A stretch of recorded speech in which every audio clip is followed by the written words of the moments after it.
Hello, my friends, and welcome back. As you should know already, we have a very, very busy bee country in East Asia, and its name is, you guessed it, Japan. Japan has been very, very busy with its foreign policy. I don't know if that's something that it really designed as a foreign policy on its own, or if they were pushed by their helpers, quote unquote, the guys across the Pacific Ocean. They're friends. The occupiers, actually. Friends, you know what I mean.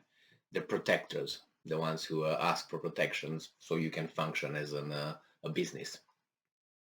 So Japan has its, I'm not going to go into details with this, has a problem with Russia. They don't have a peace treaty signed. They have the Kurils issue unsolved, and they have problems with China, they have problems with South Korea, they have problems with North Korea, all the neighbors, but they are the best ones. So then what's going on here? They want the Kuril Islands in this case. They try to take advantage of the Russian-Ukraine conflict. They probably were pushed by Americans to say whatever they say about um, Russia. Just inserted themselves in the situation without being invited or having anything to do with them. Look on the world map and see where Japan is and where the conflict is, half of globe away.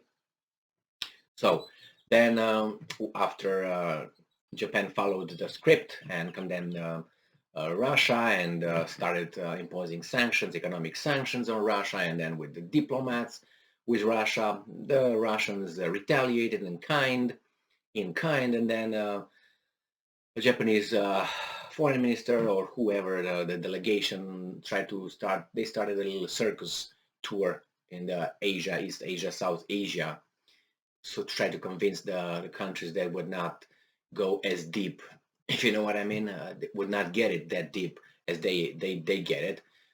So they went to India. They tried to convince them with about $50 billion in investments. Just forget about Russia. They are in some tour in Southeast Asia. They went to Indonesia. I covered that yesterday in a video to try to, hey guys, the big boss said I should tell you this basically. And again, we're going to invest, but you have to condemn. Now they're in Vietnam. Uh, and why Vietnam and Indonesia are two countries that they said, well, we condemn war. We would like the hostilities to stop right now, and peace and love and happiness and all that, like everybody. But as I always said, as Napoleon Bonaparte, he said, I love peace as long as it's done on my terms. So the same here. Yeah, let's have a peace, but I gonna draft and I'm gonna have the peace treaty, and you just sign it. And then if you don't sign it the way I want it, I'm gonna say, hey, you don't love peace now? Wait a second, in what terms? That's always should be the question. Okay, I love peace. What are the terms? And we discuss. People want peace. They don't like the terms of the peace imposed on them. So, nevertheless, Japan now is in Vietnam. They try to squeeze the Vietnamese politicians and officials, leaders, to condemn Russia. They condemn, the war in general, but not Russia as, Russia, you're the bad dude, blah, blah, blah, blah, blah. Or if they do, they're not 100% in it with any sanctions. We're your enemy from now on. We picked the club's side. And I understand this Japan. And when I say Japan, I'm talking about its leaders, not about the people who I admire greatly. So these leaders are just, I think the prime minister of Japan is a far left one, which is far left is communism. It's not, I mean, socialism, socialism, and then you get to what? To this capitalist on the other side. So you go in this one, far left, you go to that extreme. And nevertheless, they're playing a game that if they pick a side, that's honest. At least I'm on this side. I don't like you, and that's it. But then to come around and try to convince again, okay, that's part of the negotiations of the foreign policy and so on.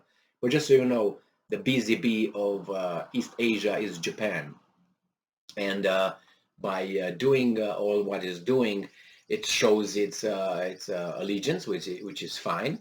And then besides that, you know, the other ones will see who's who, what's what. Not that it needed to be exposed.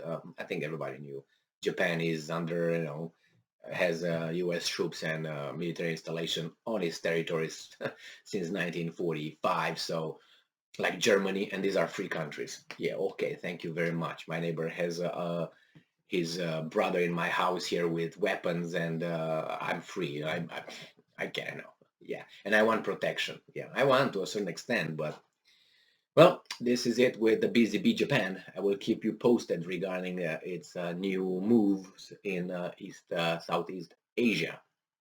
Thank you very much for being with me again today. Stay strong, stay smart, look for the truth, and be just.